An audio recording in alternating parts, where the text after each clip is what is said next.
j'ai rejoint le programme parce que je sentais que j'avais besoin en tant que designer de concevoir avec un but et pas uniquement un but de consommation, mais de me dire que ce que je faisais, ça servait à la personne pour qui je le produisais. Et donc j'étais vraiment à la recherche de ce côté centré utilisateur.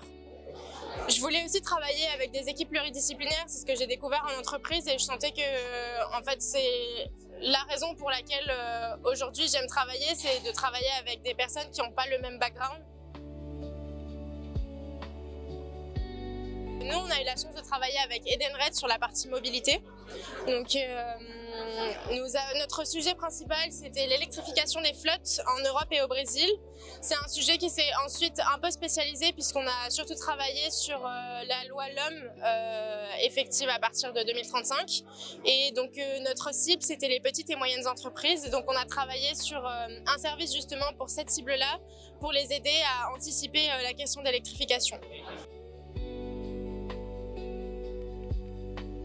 Je pense que la partie humaine, ça a été la plus importante. On apprend à se connaître soi, particulièrement soit dans le monde du travail, c'est-à-dire sous pression, avec des deadlines, devoir s'adapter aux personnes avec qui on travaille. Et justement, humainement aussi, de travailler aussi proche avec des gens qui sont très différents, c'est très riche. Le réseau Sugar, pour ça, c'est assez génial aussi, puisqu'on rencontre des étudiants du monde entier, on travaille avec des personnes qui n'ont pas la même culture. Donc je pense que humainement, ça a été très dépaysant, mais très riche. Finalement, là, je suis en stage chez OnePoint en tant que consultante donc dans un secteur qui s'appelle People Experience. Donc, c'est exactement la même chose que ce que j'ai fait toute cette année. Et c'est vraiment cool parce que pour le coup, c'est des projets beaucoup plus courts. Donc, on n'intervient pas forcément sur tout le processus de création, mais je suis extrêmement à l'aise avec ce genre de mission puisque c'est vraiment ce que j'ai fait toute l'année.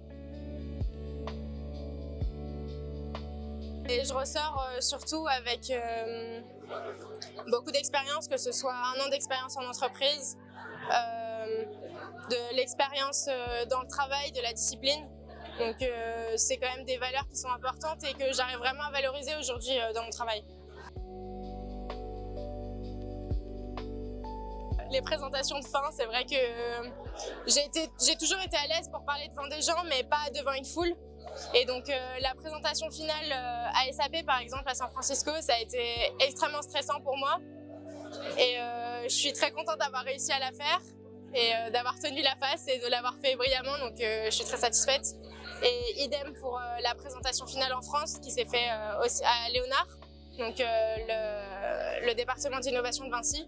Et donc pour moi c'est des souvenirs qui resteront gravés à tout jamais. Je pense que ce que je vais garder, surtout en état d'esprit en tant que designer, dans tout ce principe de conception, d'innovation, c'est surtout la créativité. Je pense que ça m'a énormément servi cette année de pouvoir avoir un aspect un peu plus disruptif que le reste de mon équipe. Donc la créativité et puis surtout pour du design graphique en tout cas, de pouvoir faire de la facilitation graphique et de représenter mes idées, que ce soit de manière esthétique ou juste de manière plus claire.